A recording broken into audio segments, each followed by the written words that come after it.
독도급 대형 수송함 3번함 백령도함을 건조하는 사업이 곧 착수될 전망이다. 2010년 천안함 피격과 연평도 포격 사건으로 이명박 정부가 보류했던 대양해군도 다시 전면에 나설 것으로 보인다. 27일 복수의 정부와 군 소식통에 따르면 국방부와 군 당국은 최근 독도급 대형 수송함 3번함 건조 사업에 대한 검토를 시작했다.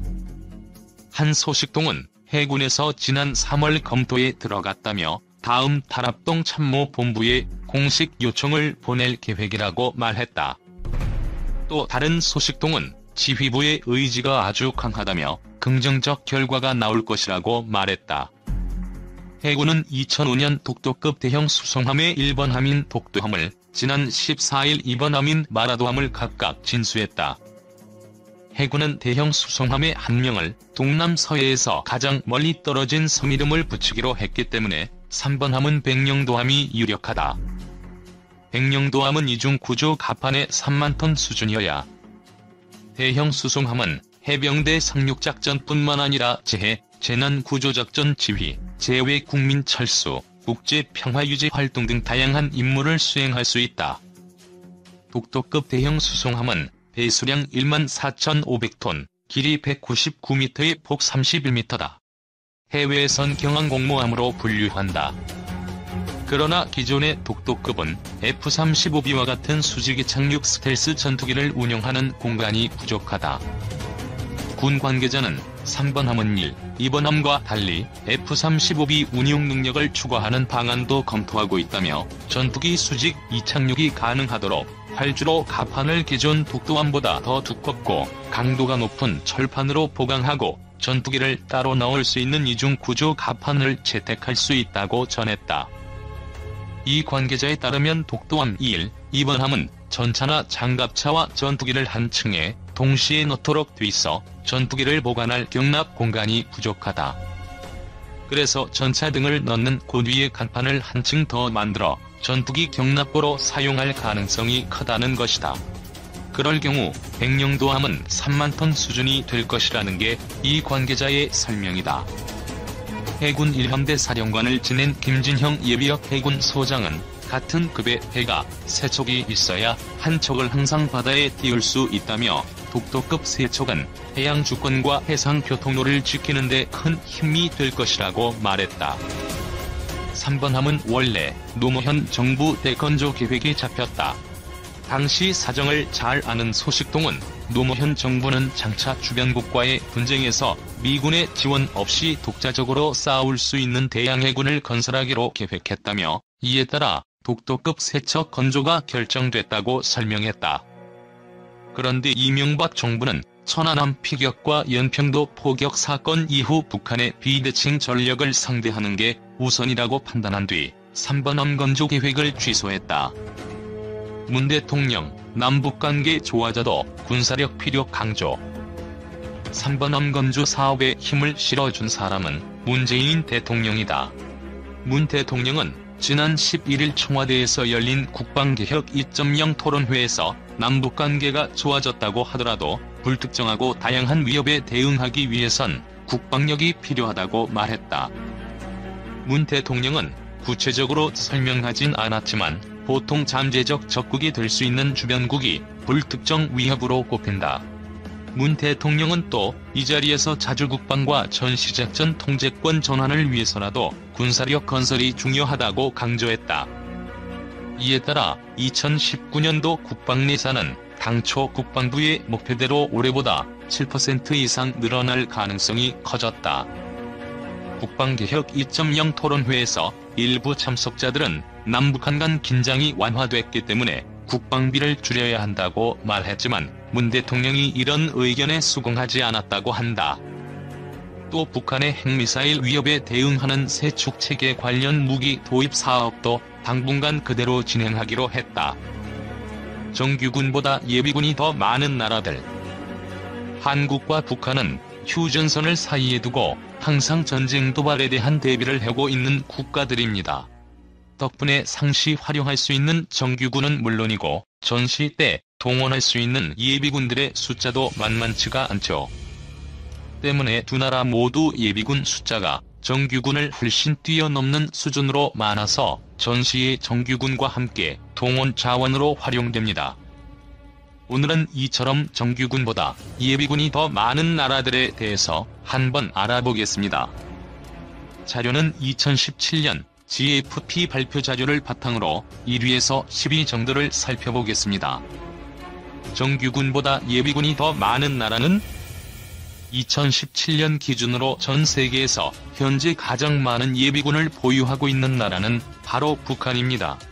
북한은 정규군 숫자가 94만 명인데 반해 예비군은 550만 명에 달합니다. 약 5배 이상 많은 예비군이 있는 셈이죠. 단, 이미 알려져 있는 것과 같이 정규군의 경우도 실제 전투 병력 외에 진지 구축이나 건설 사업 등에 동원되는 병력이 있으므로 모두가 정예 전투력을 갖춘 정규군이라고 보기는 어렵습니다. 따라서 예비군의 경우도 마찬가지로 실제 통계에 잡혀있는 병력이 모두 다 전투원을 뜻하는 것은 아니죠. 두 번째로 예비군이 많은 나라는 바로 대한민국입니다. 대한민국의 정규군 규모는 세계 7위로 약 63만 명 정도입니다. 반면에 예비군은 북한의 연 세계 두 번째로 약 520만 명이 전시 상황에서 동원될 수 있는 병력입니다. 참고로 국방부가 밝히고 있는 병력은 2016년 기준으로 정규군의 경우 한국이 62만 5천 명, 북한군은 128만 명이며 예비군은 한국이 310만 명, 북한은 762만 명입니다. GFP에서 밝히고 있는 병력 숫자와는 차이가 좀 있는데요. 정확한 병력 수치는 각국의 국방부가 더 신뢰 있는 통계를 내지 않을까 싶습니다. 다만 이런 민감한 사안의 경우 외부로 전달되는 수치 정보를 일부러 적게 혹은 많게 부풀리기도 하므로 어느 정도 선에서만 이해하면 되겠습니다. 다시 GFP의 통계로 돌아와서 세 번째로 예비군이 많은 국가는 의외로 베트남입니다. 베트남의 경우는 예비군이 504만 명 수준으로 정규군 45만 명이 약 10배 수준이군요. 베트남은 60, 70년대에 있었던 미국과의 베트남 전쟁을 통해서 군사력을 지속적으로 유지시켜왔으며 현재도 중국과의 육로 국경 분쟁, 남중국해 영유권 분쟁 등으로 겉으로는 화해하고 있는 듯하고 있지만 항상 불안한 관계를 유지하고 있는 중입니다. 덕분에 군대를 구성하고 있는 무기들은 공군력을 빼고는 대부분 구식 무기들이지만 인적 자원은 상당한 규모를 운영하고 있는 중입니다. 인도도 예비군이 정규군보다 많은 나라 중 하나입니다. 예비군 숫자는 284만 명인데 반해 정규군은 136만 명으로 약 2배 차이가 나네요. 그래도 정규군 규모는 중국, 미국 다음으로 많습니다. 항공모함을 보유하고 있는 몇 안 되는 국가 중 하나로 1971년에 있었던 파키스탄과의 전쟁 이후 꾸준히 군사력을 증강하고 있는 중입니다. 성능이 의심되기는 하지만 자체 생산한 아준이라는 전차를 보유하고 있고 또 지상전에 대비한 다양한 야포의 보병 전력, 미그와 수호이, 제규어와 라팔 등 국경을 초월한 전세계 전투기들을 다수 보유하고 있습니다. 러시아의 예비군 숫자도 257만 명으로 정규군 약 80만 명을 훨씬 웃돌고 있습니다. 정규군은 세계 5위 수준입니다. 그 다음으로 대만, 브라질, 중국, 쿠바, 우크라이나 등이 10위권 안에 순서대로 자리하고 있습니다. 중국은 145만 명의 예비군을 보유하고 있는 것으로 나타나고 있으며 정규군 규모는 세계 1위인 226만 명입니다. 궁금한 미국의 경우는 예비군이 99만 명이며 정규군은 중국에 이어 두 번째인 137만 명 수준입니다. 중국과 마찬가지로 정규군이 예비군 숫자보다 훨씬 적지만 그만큼 현재 동원하는 병력들의 퀄리티가 뛰어난 편이고 또 실전 경험이 많은 군대라서 세계 최강이라는 소리를 듣는 것이겠죠. 물론 예비군 숫자가 많다고 해서 전시에 훨씬 유리하다는 보장은 없지만 그래도 동원할 수 있는 가용 자원이 그만큼 후방에서 지원할 수 있다면 전시 작전을 세우는 데 큰 도움이 될 겁니다. 한국의 예비군은 정규군 못지않은 우수한 자원으로 대한민국의 남자들은 대부분 총을 다룰 줄 안다는 얘기가 나오게 된 이유 중 하나는 바로 정상 복무를 마치고 제대 후 이어지는 예비군 편성 때문이죠. 예비군 훈련도 예전 같지 않게 실전을 방불케 하는 전술 훈련을 하고 있으며 훈련비 현실화 보상 등에 대한 정부의 지원도 점점 늘어나고 있습니다. 혈통같이 나라를 지키는 정규군 못지않게 뛰어난 예비군을 보유하고 있는 한 그 어떤 나라도 대한민국을 넘볼 수는 없을 것입니다. 아베 내달 F-35B 탑재 항모보유국 선언. 일본의 이즈모급 항모 1번 함인 이즈모가 최근 남중국해와 인도양에서 미군과 연합훈련을 벌이는 등 미일 양국이 중국의 군사굴기에 공동전선을 구축하는 양상이다. 특히 지난 5월 28일 도널드 트럼프 미국 대통령은 아베 신조 일본 총리와 함께 해상자위대 호위함 가가의 승선에 중국을 의식한 메시지를 날렸다. 당시 트럼프 대통령은 요코스카 기지의 미국과 일본 동맹군은 양국의 위대한 협력관계에 오랜 힘을 보여주는 살아있는 증거라고 했고, 아베 총리는 가가호가 향후 전투기를 탑재할 수 있도록 개량될 것이라고 화답했다. 트럼프 대통령은 가가호에서 일본이 F-35 전투기를 100대 이상 구매할 것이라고 밝히면서 이번 구매로 일본은 동맹국 가운데 가장 큰 규모의 F-35 함대를 보유할 것이라고도 했다. 항모 결전 벌인 두 나라가 손잡은 이유. 미국 대통령이 일본 해상자위대 경항공모함인 가가에 승선한 것은 역사의 아이러니다. 태평양 전쟁 당시 미국과 일본은 세계 전사상 유일하게 항모 결전을 벌인 나라들이다. 일본은 1941년 12월 항모로 하와이 진주만을 기습했다. 당시 동원된 항모 이름도 가가였다. 하지만 1942년 6월 5일 사흘간 펼쳐진 미드웨이 예전에서 나구모 기동함대 소속의 가가는 미 해군 급강하 폭격기들의 공격을 받고 아카기, 소류, 히류 등 다른 항모들과 함께 수장당하고 만다. 이런 치욕의 과거가 언제 있었냐는 듯 요즘 군사대국을 향한 일본의 우길승천 기세는 주변국들을 긴장시킬 만하다. 일본은 2019년 글로벌 파이어 파워에서 이미 한국을 앞질렀다. 미국의 군사력 평가 전문기관인 글로벌 파이어 파워에 따르면 일본의 올해 군사력은 세계 6위로 지난해 8위에서 2계단 뛰어올랐다. 한국은 7위 자리를 고수했고 6위였던 영국이 8위로 밀려났다. 한국은 국내 총생산의 1.6%를 군사비에 쓰는 반면 일본은 1% 미만임에도 총액은 한국보다 많다. 그런데도 일본은 1% 룰조차 깨고 현재 55조 원인 연간 군사비를 2023년까지 70조 원으로 늘리겠다는 입장이다. 이러한 일본이 70여 년 만에 다시 항모 전력을 보유할 전망이다. 일본 방위성은 오는 8월 F-35B 42대 도입을 공식적으로 발표한다. 이는 아베 내각이 사실상 F-35B를 탑재한 항모보유국 선언을 하는 것과 마찬가지다. 아베 내각은 지난해 12월 20일 국가안전보장회의에서 발표한 2019년도 중기방위력 정비 계획에서 수직이 착륙기 도입을 결정했고, 그날 NSC는 F-35의 도입 숫자를 당초 42대에서 147대로 변경했다. 147대 가운데 42대를 단거리 착륙 기능을 가진 전투기로 도입한다는 방침이었는데, 수직이 착륙기의 선택지로는 사실상 F-35B밖에 없었다. 일본이 미국으로부터 도입하는 F-35B는 호위함으로 불리지만 사실상 경항공모함인 이즈모급함에 실리게 된다. 이즈모급 이번 함인 가가함은 길이 248m, 너비 38m, 만재 배수량 27,000톤으로 일본이 보유한 헬기 탑재 호위함 4척 중 하나다. 헬기 14대를 실을 수 있다.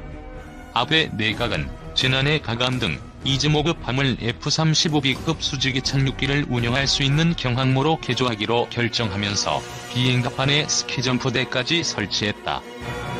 이미 일본은 1998년 1만 3,000톤급 헬기 탑재 수송함 오스미를 건조한 바 있다. 이어 2008년 SH-60JK 대함 헬기를 실을 수 있는 휴가급 헬기 탑재 호위함 휴가와 2세 등 2척을 건조했고 2013년 함재기를 탑재할 수 있는 이즈모급 경항모를 건조했다. 전투기 양산 시가격에 반영할 수밖에 없고 인도네시아 발주 물량이 사라지는 만큼 생산량도 줄어 부품 단가 등 생산비가 높아진다며 결과적으로 KF-X 전투기 가격을 높이게 돼 가격 경쟁력을 떨어뜨리게 된다고 했다. 또 다른 업계 관계자는 우리 공군이 공급받을 KF-X 120대 가격도 같이 오르게 돼 예정한 예산 10조 원을 넘어설 것이라고 했다. 순항 중인 KF-X 보람의 진짜 난관은 지금부터 시제품 제작까지 놀랄 만큼 안정적 진행 추락사고, 성능 부족, 비용 초과 비판 대비해야. 전투기는 모든 무기 중 가장 만들기 어려운 무기이다. 수십 년 동안 안전성을 유지해야 하고 단 몇 킬로그램의 무게라도 치열하게 분석해서 중량을 줄여야 하는 데다 운용해야 할 무기는 수십 종류에 달한다. 그리고 모든 작전과 임무를 한 명 혹은 두 명이 완수하도록 만들어져야 하며 초음속으로 고기동을 할 때에도 모든 기능이 정상적으로 동작해야 한다. 아무리 비싼 탱크라고 해도 10개 이상의 무기를 운용하거나 수평선 밖의 표적을 공격하진 않는다. 이지스 구축함이 아무리 복잡한 레이더를 가지고 있어도 수십 명이 달라붙어 역할을 분담해 수행한다. 그만큼 전투기는 만들기 어렵다. 그런 점에서 최초의 한국형 전투기 KF-X 일명 보람의 사업의 진행 상황은 놀랍고 또 대단한 성과를 계속해서 내고 있는 편이다. 지난 9월 24일부터 26일까지 KF-X의 체계 통합업체인 한국항공우주산업은 KF-X의 CDR을 진행했고 시제품 제작에 들어갈 수 있다는 결론을 내렸기 때문이다. 수십 년의 인내 끝에 이제 본격적으로 부품을 만들고 하늘을 나는 진짜 실물 KF-X가 이제 만들어지는 것이다. 한군 이래 최대 규모의 국방 연구 개발 사업인 KF-X 보람의 사업은 그동안 엄청난 의구심과 공격, 그리고 비난을 굳굳이 물리치고 지금의 위치에 도달했다. 10여 차례에 가까운 타당성 평가와 연구 보고서들 중에서는 개발 통과를 위해 무리하게 낮은 개발 비용을 계산하는 것도 있었고 외국산 기체를 억지로 도입하기 위해 외국산 기체의 가격과 유지 비용을 억지로 낮춰 계산하는 것도 있었다. 보람의 사업이 실패할 것이므로 하지 말아야 한다는 측과 무리를 해서라도 반드시 추진해야 하는 쪽 모두 국익을 우선으로 한다는 주장을 내세웠다. 천만다행하게도 지금까지 보람의 사업은 찬성편의 희망대로 개발을 진행하는 것이 옳았다는 사실이 증명되고 있다. 현재 우리 군의 전투기인 KF-16과 F-15K와 같은 수입산 4세대 전투기들은 전자전 장비와 같은 핵심 부품의 수입이 쉽지 않아 몇 년간 부품을 구하지 못했으며 해외 업체 책임하에 주도하는 새로운 정비 방식인 PBA를 해외 업체가 수행할 경우 국내 업체가 하는 PBA보다 훨씬 비싼 가격을 물어야 한다는 사실을 알게 되었다. 또 F-35를 우리 손으로 운영하면서 비행기의 모양과 외관을 섬세하게 다듬고 특수한 소재로 전파와 열, 소리의 방출을 줄인 5세대 스텔스 전투기의 뛰어난 위력을 직접 체험 중이다. 이런 여러가지 부분을 감안할 때 스텔스 기능을 상당 부분 고려한 4.5세대 전투기인 KF-X 전투기의 개념은 더할 나위 없이 적절하다고 볼 수 있다. 하지만 보람의 사업의 장애와 어려움은 지금부터 본격적으로 시작될 전망이다. 개발 실패는 물론 비용과 효과에 대한 끊임없는 공격과 비난을 받을 수밖에 없는 험난한 과정이 기다리기 때문이다. 우선 우리가 만든 전투기가 실제로 전투에 적합하고 안정성이 있는지 평가하는 시험 평가 과정에서 큰 난관이 예상된다. 지금까지 대한민국 항공우주산업은 군용 항공기 개발 도중 사람의 목숨을 잃는 큰 사고가 한 번도 나지 않았다. KT-1부터 T-50, 수리온에 이르기까지 시험 비행 조종사들은 목숨을 건 비행을 하면서도 사고에 적절하게 대처해 안타까운 인명 피해가 발생하지 않았다. 그러나 전투기를 시제작하고 시험 비행하는 과정은 훈련기보다 훨씬 가혹하고 위험한 테스트를 진행해야 하고 KF-X의 비행 성능도 FA-50과 차원이 다른 수준으로 뛰어나기 때문에 그만큼 더 어렵고 힘든 도전이 기다리고 있다. 시험 비행과 완성 과정에서 또 경계해야 할 것은 KF-X의 성능에 대한 비판이다. 이미 개발하기도 전부터 4.5세대 전투기인 KF-X의 예상 성능이 5세대보다 부족하고 문제가 있다는 비난이 끊임없이 제기되었다. 시험 비행과 초도, 양산 때까지 성능에 대한 비판은 줄지 않을 것이다. 진화적 개발 전략으로 초기에 생산되는 KF-X는 완전하지 않기 때문이다. KF-X 초도, 양산형의 스텔스 성능이 우선 비판의 대상이 될 것으로 보인다. KF-X의 외형은 세계 최강의 전투기로 일컬어지는 F-22 랩터나 우리 공군이 보유한 F-35 라이트닝 II 등 5세대 스텔스 전투기와 매우 유사하다. 하지만 날개와 동체의 모서리 각도를 정렬하는 등 형상 측면에서는 스텔스 설계를 고려했지만 전투기의 패널이나 표면 처리, 그리고 엔진 노즐 등 세부적인 면에서는 스텔스 처리가 부족한 측면이 있다. 하지만 KF-X의 스텔스 성능을 높이기 위한 연구는 이미 기업과 연구소 등에서 이루어지고, 특히 스텔스 성능을 크게 높이는 내부 무장창을 만들 수 있는 공간이 블록 1부터 마련된다. 따라서 추가 예산만 획득한다면 전시 KF-X의 생존성을 크게 높여 적 4세대 전투기를 압도할 잠재력이 있다. 스텔스성보다 더 큰 비판을 받는 요소는 무장 능력이다. 가령 KF-X의 시제기는 2021년에 완성되지만 실제로 실전에 투입할 수 있는 시기는 2026년이고 2028년까지는 KF-X의 공대지 임무가 제한되고 공대공 임무만 수행할 수 있기 때문이다. 반면 F-15K와 KF-16은 공대공 미사일은 물론 여러 종류의 유도폭탄과 공대지 미사일을 탑재할 수 있고, F-35는 유도폭탄만 갖추고 있지만 지상의 적을 정확하게 추적하고 공격할 수 있다. 그렇다 보니 2026년에 등장할 KF-X가 성능이 부족하다는 비판이 계속 제기되는 것이다. 특히 이번 국정감사에서 국회는 KF-X 블록 1이 FA-50이나 F-4도 장착하는 AGM-65 매버릭 공대지 미사일도 KF-X가 탑재하지 못한다는 사실을 비판했는데, 이것은 부족한 예산 안에서 최선의 조합을 우선적으로 적용하는 KF-X의 개발 방식을 왜곡한 것이다. KF-X 블록 1은 KGGB 활광 유도 폭탄, JDAM, LJDAM 유도 폭탄 등의 공대지 무장과 한국형 장거리 공대지 유도탄을 탑재할 수 있다. KF-X 블록 1에는 이 무기들과 함께 지상의 고정 및 이동 표적을 정확히 추적할 수 있는 타깃팅 포드가 있어 적전차, 방사포, 미사일 발사 차량들을 추적, 격파할 수 있다.